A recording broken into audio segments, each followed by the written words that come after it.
राधे राधे भक्तों। वृंदावन भारत की वह पावन भूमि है जिसका कण कण श्री कृष्ण की भक्ति में रमा हुआ है। इस नगरी की महिमा को शब्दों में समेट पाना सहज नहीं, क्योंकि यह एक नगर नहीं, एक दिव्य अनुभूति है। कहा जाता है यदि जीवन में वृंदावन नहीं देखा तो कुछ नहीं देखा, क्योंकि यही वह भूमि है जहाँ भगवान श्री कृष्ण ने अपनी बाल लीलाओं से संसार को आनंदित और शिक्षित किया। हर कृष्ण भक्त का हृदय यही चाहता है कि वह जीवन में एक बार अवश्य वृंदावन की रच को अपने माथे से लगाए, यहाँ की गलियों में राधे राधे की धुन सुने और श्री कृष्ण की उपस्थिति का अनुभव करे। भक्तों, आज हम आपको लेकर चलेंगे वृंदावन के 3 अत्यंत दिव्य और प्रसिद्ध स्थलों की यात्रा पर। गीता मंदिर, निधिवन और श्री बांके बिहारी मंदिर। ये तीनों स्थल न केवल लोकप्रिय हैं बल्कि आध्यात्मिक तेज से प्रकाशित भी हैं। तो आइए बिना किसी विलंब के इन दिव्य स्थलों के दर्शन करें और अपने हृदय में कृष्ण भक्ति को और भी गहराई से सुदृढ़ करें। हमारी संस्कृति, हमारे संस्कार सदा रहें हमारे साथ। सब्सक्राइब करें तिलक।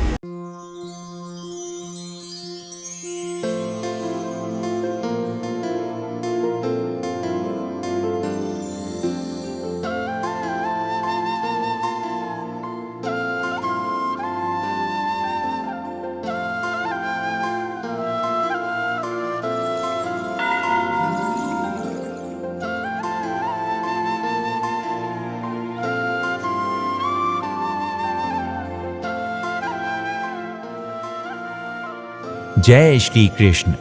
आप सभी का हमारे कार्यक्रम दर्शन में हार्दिक अभिनंदन। भक्तों, आज हम आपको अपने इस कार्यक्रम के माध्यम से दर्शन करवाने जा रहे हैं उत्तर भारत के एक प्रसिद्ध, अति सुंदर, दिव्य और अद्भुत मंदिर के, जिसमें संपूर्ण गीता अंकित है तथा जो महाभारत युग की स्मृति कराता है। तो आइए दर्शन करते हैं इस दिव्य गीता बिरला मंदिर के। ये मंदिर उत्तर प्रदेश की प्रसिद्ध धार्मिक नगरी मथुरा से लगभग 6 किलोमीटर की दूरी पर वृंदावन रोड पर स्थित है। इस मंदिर का निर्माण सेठ युगल किशोर बिरला ने अपने माता पिता की स्मृति में करवाया था। इस मंदिर की विशेषता है कि महाभारत युग के समय भगवान श्री कृष्ण जी ने जो गीता उपदेश अर्जुन को दिया था, ये मंदिर उसकी स्मृति कराता है। मंदिर के गर्भगृह में सुदर्शन चक्रधारी भगवान श्री कृष्ण जी की बड़ी ही सुंदर प्रतिमा विराजित है। यहाँ भगवान श्री कृष्ण की अद्भुत छवि बहुत ही सुंदर है। भगवान श्री कृष्ण जी के दाईं ओर लक्ष्मी नारायण तथा बाईं ओर भगवान श्री सीताराम जी का मंदिर बना हुआ है। यहाँ पर आने वाले दर्शनार्थी भगवान श्री कृष्ण जी के साथ ही लक्ष्मी नारायण और सीताराम जी की पूजा अर्चना भी बड़े ही श्रद्धा भाव से करते हैं। मंदिर की दीवारों पर चारों ओर गीता की महाभारत कालीन तथा अर्जुन को उपदेश देते हुए भगवान श्री कृष्ण जी की छवियां अंकित हैं। दीवारों पर भगवान श्री कृष्ण जी की ये छवियां बहुत ही मनोहरणी हैं। मंदिर का प्रांगण बहुत ही सुंदर और स्वच्छ है। यहाँ पर एक अद्भुत दिव्य ऊर्जा की अनुभूति होने लगती है। मंदिर में प्रवेश करते ही मन स्वतः ही भगवान की स्मृति में लीन हो जाता है। मंदिर के बाहर ही एक लाल स्तंभ है जो बहुत विशाल और सुंदर है, जिसे गीता स्तंभ कहते हैं। गीता स्तंभ पर संपूर्ण गीता अर्थात गीता के 18 अध्याय के संपूर्ण 700 श्लोक अंकित हैं।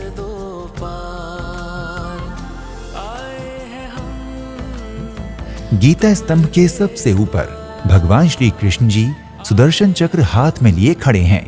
इस गीता स्तंभ के सामने ही एक रथ है जिसे गीता रथ कहते हैं।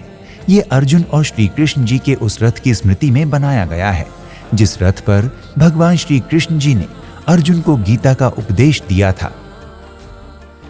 मंदिर के सामने ही मंदिर परिसर की धर्मशाला है। धर्मशाला में यात्रियों के ठहरने की बहुत ही उत्तम व्यवस्था की गई है। यहीं पर पास में एक और मंदिर है जिसे दक्षिण मुखी हनुमान मंदिर कहते हैं। गीता बिरला मंदिर का परिसर बहुत ही विशाल है तथा सुंदर सुंदर पौधे, वृक्ष मंदिर की शोभा को और भी बढ़ा देते हैं। इस मंदिर का परिसर देवलोक से कम नहीं है। ये मंदिर वृंदावन और मथुरा के प्रमुख मंदिरों में से एक है तथा ये मंदिर मथुरा और वृंदावन के मध्य में स्थित है। कहा जाता है कि यहाँ पर भगवान श्री कृष्ण जी के सम्मुख भाव से की गई प्रार्थना सभी मनोकामनाएं पूर्ण कर देती है। अतः भक्तजन यहाँ भगवान से अपनी कामनाओं की सिद्धि के लिए प्रार्थना करते हैं। यहाँ पर लगभग सभी उत्सवों को बड़े ही उल्लास के साथ मनाया जाता है, परंतु सबसे प्रमुख उत्सव श्री कृष्ण जन्माष्टमी है। मंदिर प्रातः 5 बजे दर्शनों के लिए खुल जाता है और दोपहर 12 बजे बंद हो जाता है। फिर मंदिर खुलने का समय 2 बजे है तथा रात्रि में 8:30 बजे आरती के बाद मंदिर बंद कर दिया जाता है। यदि आप मथुरा गीता बिरला मंदिर के दर्शन करने आते हैं तो मथुरा वृंदावन में ही आप श्री कृष्ण जन्मभूमि, श्री द्वारिकाधीश मंदिर, श्री भूतेश्वर महादेव मंदिर, श्री यमुना जी धर्मराज मंदिर, चिंताहरण मंदिर, बिरला मंदिर, श्री राधा कृष्ण मंदिर, श्री केशव देव जी मंदिर, विश्राम घाट, श्री कृष्ण मंदिर, श्री राम मंदिर, श्री पागल बाबा मंदिर, श्री बांके बिहारी मंदिर, श्री राधा रमन मंदिर, श्री राधा वल्लभ लाल जी मंदिर, श्री राधा दामोदर मंदिर, श्री गोपाल मंदिर, श्री रंगनाथ जी मंदिर आदि मंदिरों के दर्शन भी कर सकते हैं। यदि आप मंदिर में आरती का आनंद लेना चाहते हैं तो मंदिर में प्रातः काल की आरती 5:30 बजे होती है, जबकि सायंकालीन आरती का समय 8 बजे है।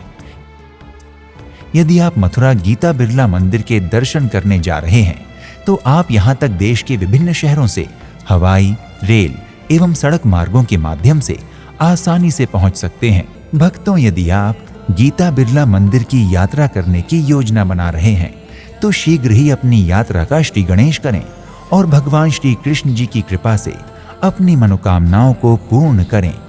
अगले एपिसोड में आपसे एक और धाम की यात्रा पर फिर से भेंट होगी।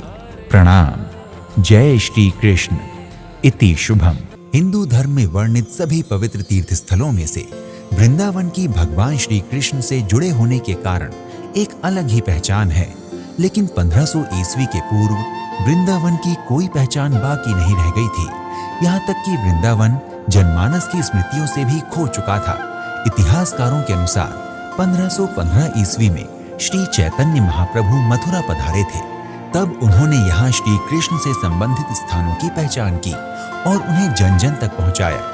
उसके बाद यहाँ के जीर्ण शीर्ण मंदिरों का पुनर्निर्माण किया गया और उनमें फिर से पूजा की परंपरा को आरंभ किया गया। वृंदावन फिर से वैसा ही चहकने लगा जैसा कभी श्री कृष्ण की मुरली सुनकर चहकता होगा। आज श्री कृष्ण वृंदावन की पहचान है। यहाँ श्री कृष्ण को समर्पित अनगिनत मंदिर और उनसे संबंधित स्थान हैं, जिनमें से अधिकांश के पौराणिक साक्ष्य भी उपलब्ध हैं। श्री कृष्ण का जन्म वृंदावन से लगभग 11 किलोमीटर दूर मथुरा में हुआ था। मथुरा और वृंदावन सहित ये सारा क्षेत्र ब्रिज भूमि के नाम से जाना जाता है, जिसमें गोकुल, गोवर्धन, नंदगांव, बरसाना आदि स्थान शामिल हैं। श्री कृष्ण ने अपने बचपन और यौवन के अनेक वर्ष ब्रिज भूमि में ही बिताए थे। ये भूमि श्री कृष्ण की माखन चोरी तथा गोपियों को छेड़ने जैसी जग प्रसिद्ध बाल लीलाओं की साक्षी रही है। श्री कृष्ण को रास लीला बहुत प्रिय थी। रास भक्ति एवं प्रेम से युक्त सुंदर नृत्य शैली को कहा जाता है। धार्मिक मान्यताओं के अनुसार श्री कृष्ण राधा रानी तथा अन्य गोपियों के साथ समय समय पर ब्रिजभूमि के अनेक स्थानों पर रास रचाया करते थे, लेकिन इन सभी स्थानों में उन्हें सबसे प्रिय वृंदावन ही था। वृंदावन शब्द की यदि संधि करें तो हमें 2 शब्द प्राप्त होते हैं, वृंदा तथा वन। वृंदा का अर्थ है तुलसी तथा वन का अर्थ है जंगल, अर्थात तुलसी का जंगल। प्राचीन काल में तुलसी का ये वन काफी विस्तृत भाग में फैला हुआ था, किंतु समय के साथ साथ वर्तमान में ये वन बहुत सिमट गया है और निधिवन के नाम से जाना जाता है। ये मंदिर आप जो रहे हैं इसका नाम है निधिवन। निधि माने माना जाता है खजाना, वन माने माना जाता है जंगल। इसी निधिवन से स्वामी हरदास जी ने अपनी तप से बांके बिहारी जी को प्रकट किया था। स्वामी हरदास जी जो थे वो तानसेन बैजू बावरा के गुरु थे, संगीत के सम्राट थे। स्वामी हरदास जी बांके बिहारी जी को यहाँ से प्रकट किया, उसके बाद में उधर विराजमान करके उनका महल बना के उनको विराजमान किया और यहाँ पर जीवित समाधि ली थी स्वामी हरदास जी ने।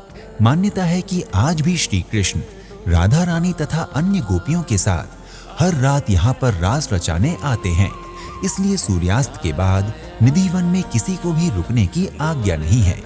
कहते हैं कि यदि कोई इस स्थान पर रात को ठहरेगा तो या तो वो दृष्टिहीन हो जाएगा या फिर जीवित नहीं रहेगा। ये मान्यता इतनी प्रबल है कि निधिवन के आसपास निवास करने वाले लोग आज भी अपने घरों में निधिवन की ओर या तो खिड़कियां बनवाते ही नहीं हैं, और यदि बनवा भी लेते हैं तो उन्हें रात्रि में खोलते नहीं हैं। आप जितने भी यहाँ पर वृक्ष देखोगे ये 16,108 वृक्ष है। जैसे कि भगवान कृष्ण की गोपियाँ थी 16,108, आपको पता होगा। ये 16,108 वृक्ष हैं, तो नीचे से एक जड़ निकलती है, ऊपर जाते जाते दो हो जाती है। हर वृक्ष में आप देखोगे, आप इनकी डेप्थ पे जाओगे तो आप देखोगे एक जड़ निकलती है, ऊपर जाते जाते दो हो जाती है। तो माना जाता है रात में ये, अभी तो जैसे लता पता हैं दिन में, रात में ये गोपियाँ बनती हैं और उसके बाद में एक एक कृष्ण एक एक गोपी बन के यहाँ पे रात में रात करते हैं। निधिवन के भीतर 2 मंदिर हैं। पहला निधिवन मंदिर तथा दूसरा रंग महल। निधिवन मंदिर स्वामी हरिदास जी गोस्वामी द्वारा बनवाया गया था। स्वामी हरिदास गोस्वामी का जन्म 1478 में एक सारस्वत ब्राह्मण परिवार में हुआ था। वे द्वापर युग में यादवों के कुलगुरु गर्गाचार्य जी के परिवार से थे। मान्यता है कि स्वामी हरिदास राधा रानी की एक प्रिय सखी ललिता के अवतार थे। स्वामी हरिदास संगीत कला में बहुत पारंगत थे।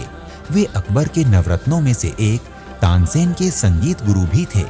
कहते हैं कि एक बार स्वामी हरिदास जी को राधा कृष्ण ने साक्षात दर्शन दिए थे। तब स्वामी हरिदास ने उनसे सदैव इस स्थान पर निवास करने के लिए प्रार्थना की। उनकी प्रार्थना को सुनकर श्री कृष्ण और राधा रानी तुरंत पत्थर की मूर्तियों में बदल गए। तब स्वामी हरिदास जी ने मंदिर बनवाकर श्रद्धा के साथ इन मूर्तियों की स्थापना करवा दी। स्वामी हरिदास जी की मृत्यु के पश्चात 1862 में इस मंदिर से कुछ दूरी पर एक बड़ा और भव्य मंदिर बनवाकर मूल मंदिर को वहीं स्थापित कर दिया गया, जिसे आज बांके बिहारी मंदिर के नाम से जाना जाता है। निधिवन के दूसरे मंदिर रंग महल के बारे में मान्यता है कि आज भी रासलीला के बाद इस स्थान पर आकर श्री कृष्ण अपने हाथों से राधा रानी का श्रृंगार करते हैं। इसी मान्यता के चलते प्रतिदिन संध्या को पुजारियों के द्वारा मंदिर में बिस्तर लगाया जाता है तथा राधा रानी के लिए श्रृंगार का सामान और कपड़े रखे जाते हैं। उसके साथ ही नीम की दातून, मिठाइयाँ, पान तथा पानी भी रख दिया जाता है। और बड़े आश्चर्य की बात है कि सवेरे मंदिर खोलने पर ऐसा लगता है कि जैसे बिस्तर तथा अन्य वस्तुओं का रात में उपयोग किया गया है। ऐसा कैसे होता है और क्यों होता है, ये रहस्य आज भी रहस्य ही बना हुआ है। जो सेज होती है ठाकुर जी की, जो सैया होती है, उसको भक्त लोग दूर दूर से आते हैं मनोकामना के लिए और उसको सजाते हैं अपने हाथों से। और सुबह आके देखते हैं जैसे उसमें फूल सजाते हैं गर्मियों के समय पे, तो फूल बिखरे हुए मिलते हैं। जो लड्डू रखते हैं ठाकुर जी के लिए वो खाया हुआ मिलता है। पान जो होता है वो चबा हुआ मिलता है। तो उससे पता चलता है कि राधा रानी का पहले श्रृंगार किया है अपने हाथों से कृष्ण भगवान ने, बांके बिहारी जी ने, उसके बाद में बद में रासलीला की है। निधिवन पर्यटकों तथा श्रद्धालुओं के लिए ग्रीष्म ऋतु में सवेरे 5 बजे से लेकर रात्रि 8 बजे तक खुला रहता है। शीत ऋतु में इस समय को घटाकर सवेरे 6 बजे से लेकर संध्या 7 बजे तक कर दिया जाता है। वैसे तो निधिवन में सभी त्योहार बड़ी ही धूमधाम के साथ मनाए जाते हैं, लेकिन प्रमुख रूप से जन्माष्टमी, होली, शरद पूर्णिमा और कार्तिक पूर्णिमा उल्लेखनीय है। इन अवसरों पर निधिवन सहित समस्त ब्रिजभूमि कृष्ण के रंगों में रंग जाती है। वृंदावन के निधिवन में निधिवन मंदिर तथा बांके बिहारी मंदिर के अलावा भी अनेक दर्शनीय तथा धार्मिक स्थल हैं, जैसे यमुना नदी के घाट, स्कॉन मंदिर, प्रेम मंदिर, राधा वल्लभ मंदिर, राधा रमण मंदिर, राधा दामोदर मंदिर, निधिवन मदन मोहन मंदिर। अतः आप निधिवन मंदिर यात्रा के दौरान इन मंदिरों के दर्शन भी कर सकते हैं। भक्तों, अगर आपको हमारा ये कार्यक्रम अच्छा लगा तो अविलंब ही अपनी निधिवन मंदिर की यात्रा का शुभारंभ कीजिए। आज के इस एपिसोड को यहीं श्री राधे कृष्ण के जय घोष के साथ विराम देते हैं। शीघ्र ही एक नए धाम की यात्रा पर आपसे फिर भेंट होगी। प्रणाम। इति शुभम। प्रणाम, सादर नमन और अभिनंदन भक्तों। भगवान श्री कृष्ण का लीला स्थल श्री धाम वृंदावन मंदिरों के लिए सारे विश्व में विख्यात है। यहाँ अनगिनत ऐसे मंदिर हैं जिनका धार्मिक और आध्यात्मिक महत्व तो है ही, उनका ऐतिहासिक और पुरातात्विक महत्व भी है, जो भारत ही नहीं पूरे विश्व के भगवत भक्तों की गहरी आस्था और अगाध श्रद्धा के केंद्र बने हैं, जिनके प्रति भक्तों के मन में धारणा है कि वहां दर्शन पूजन करने से जीवन सफल हो जाता है, जहां पहुंचकर भक्तों की समस्त मनोकामनाएं पूर्णता को प्राप्त करती हैं। ऐसे मंदिरों में सबसे अधिक प्रसिद्ध और लोकप्रिय मंदिर है श्रीधाम वृंदावन का बांके बिहारी मंदिर। भक्तों, बांके बिहारी जी का ये मंदिर वृंदावन में मौजूद सभी मंदिरों में सबसे ज्यादा लोकप्रिय और मन की सभी कामनाओं को पूरा करने वाला मंदिर है। इस मंदिर में विराजमान भगवान का श्री विग्रह स्वयंभू है, जिसके बारे में कहा जाता है कि भगवान श्री बांके बिहारी जी बांसुरी बजाते हुए विग्रह स्वरूप में अपने अनन्य भक्त स्वामी हरिदास के समक्ष निधिवन में प्रकट हुए थे। भगवान कृष्ण का बांके बिहारी स्वरूप में 3 कोणों में मुड़ा बांसुरी बजाता ये विग्रह अद्भुत, अलौकिक और अद्वितीय है। भक्तों, बांके बिहारी मंदिर के निर्माण को लेकर जानकारों का अनुमान है कि इस मंदिर का निर्माण विक्रम संवत 1860 से 1864 के मध्य स्वामी हरिदास जी ने करवाया था। वर्तमान मंदिर भवन पुनर्निर्मित है, जिसका निर्माण संवत 1921 में स्वामी हरिदास जी के अनुयायियों के द्वारा कराया गया था। भक्तों, बांके बिहारी मंदिर की वास्तुकला राजस्थानी है। इस मंदिर का मेहराब तथा स्तंभ इस त्रिमंजिले भवन को अनोखी और अनुपम सुंदरता प्रदान करते हैं। भक्तों, यूं तो समूचा वृंदावन धाम ही दर्शनार्थियों की भीड़ से भरा रहता है, किंतु बांके बिहारी मंदिर और मंदिर के आसपास के क्षेत्र में पूरे वर्ष अनगिनत भक्तों और श्रद्धालुओं की अप्रत्याशित भीड़ रहती है। भक्तों की भीड़ को देखते हुए बांके बिहारी मंदिर में भक्तों और मंदिर की सुरक्षा के कड़े प्रबंध किए गए हैं। चप्पे चप्पे पर सजग व चौकन्ने सुरक्षाकर्मी तैनात रहते हैं। मंदिर का कोना कोना सीसीटीवी से संरक्षित है। भीड़ को संचालित और निर्देशित करने हेतु निरंतर अनाउंसमेंट होता रहता है। मंदिर में स्त्रियों और पुरुषों के लिए 2 अलग-अलग प्रवेश व निकास द्वार बनाए गए हैं, ताकि श्रद्धालुओं को आने जाने में कोई असुविधा ना हो। दर्शनार्थी भगवान को अपनी भेंट, नैवेद्य व श्रद्धा सुमन पुजारियों के माध्यम से समर्पित करते हैं।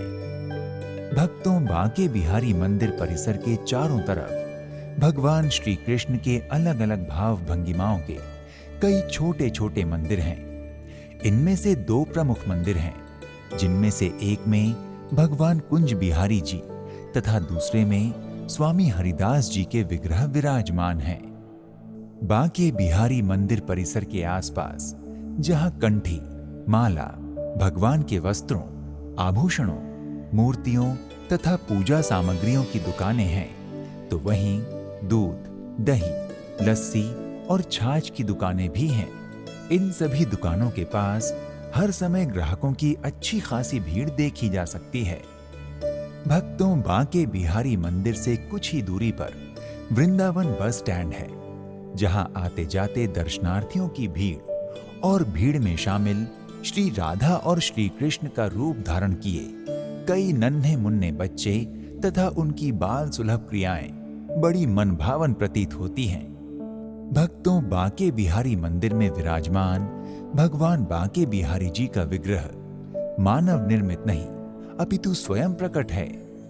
कहा जाता है कि श्री हरिदास स्वामी जी की अनन्य सेवा भक्ति से प्रसन्न होकर मार्गशीर्ष मास की शुक्ल पक्ष की पंचमी तिथि को भगवान बांके बिहारी जी विग्रह स्वरूप में प्रकट हुए थे। मान्यता है कि इस विग्रह में साक्षात श्री कृष्ण और राधा समाये हुए हैं। इसलिए बांके बिहारी मंदिर में विराजमान बांके बिहारी जी के विग्रह में भगवान श्री कृष्ण और श्री राधा रानी दोनों की छवि के दर्शन होते हैं, जिनका दर्शन कर भक्तगण स्वयं को धन्य मानते हैं, क्योंकि भगवान बांके बिहारी जी के दर्शन से श्री राधा कृष्ण के दर्शन का फल मिल जाता है। भगवान बांके बिहारी के विग्रह स्वरूप में प्रकट होने की कथा बड़ी ही रोचक है। भक्तों, श्री हरिदास जी श्री कृष्ण के बहुत बड़े भक्त थे।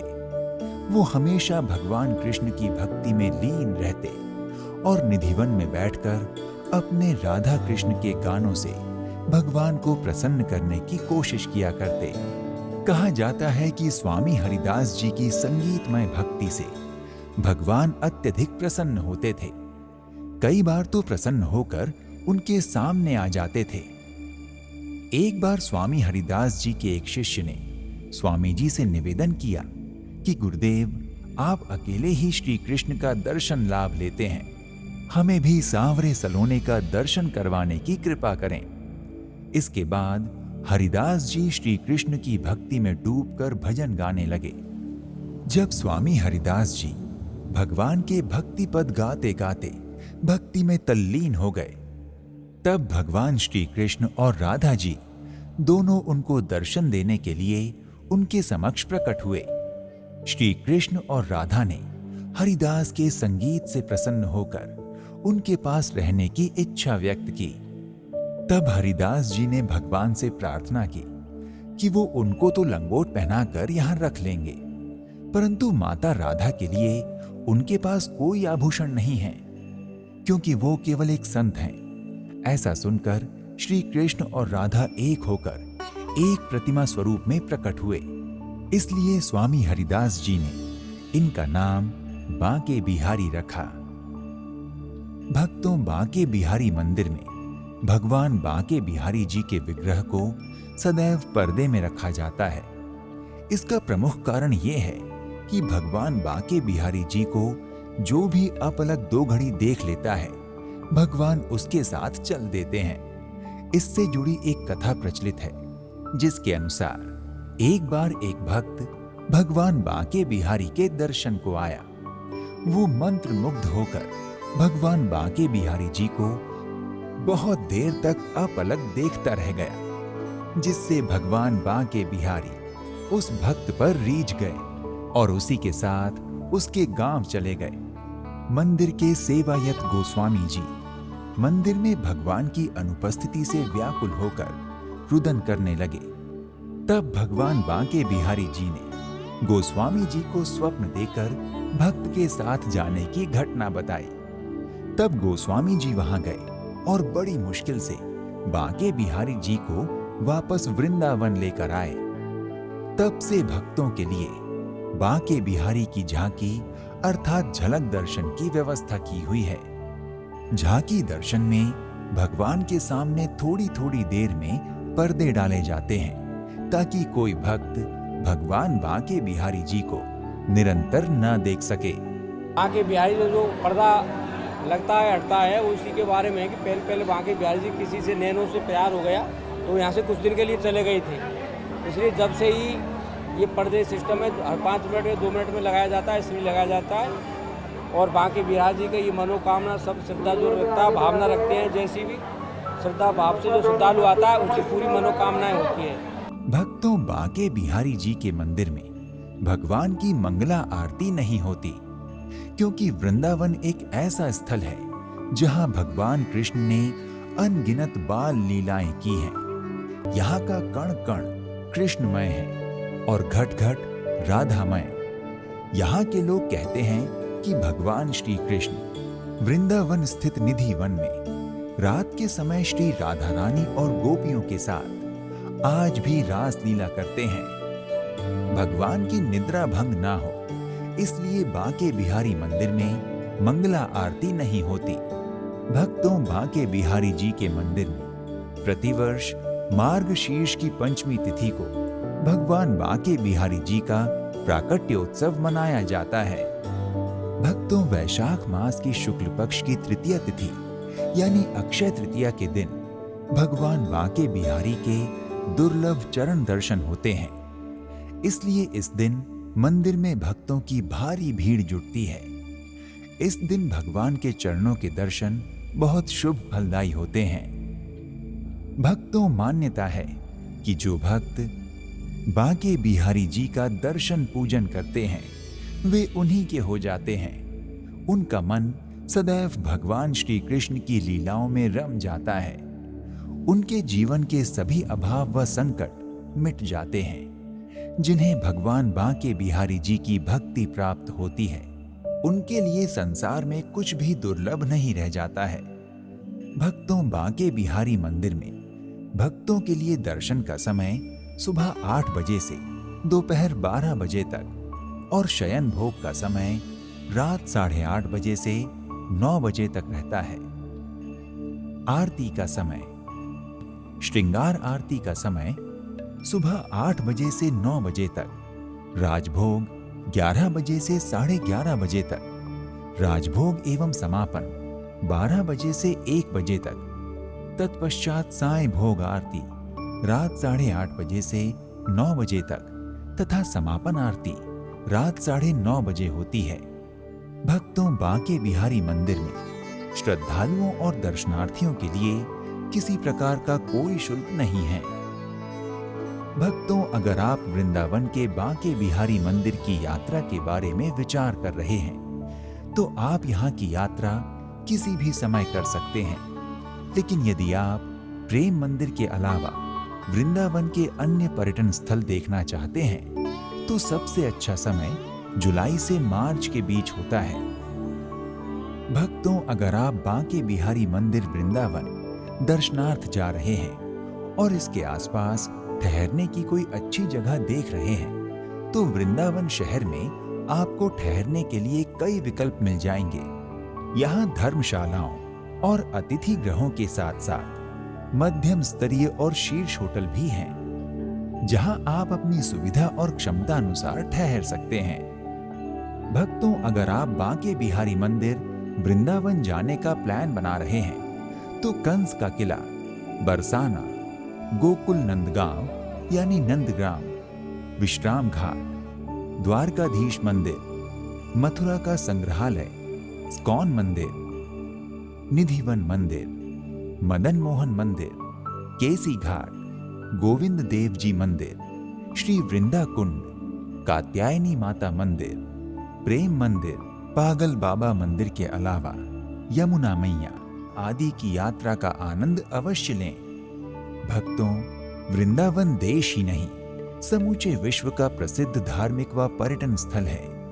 अतः यहाँ पहुँचने के लिए आप वायु, ट्रेन और सड़क तीनों मार्गों का इस्तेमाल कर सकते हैं।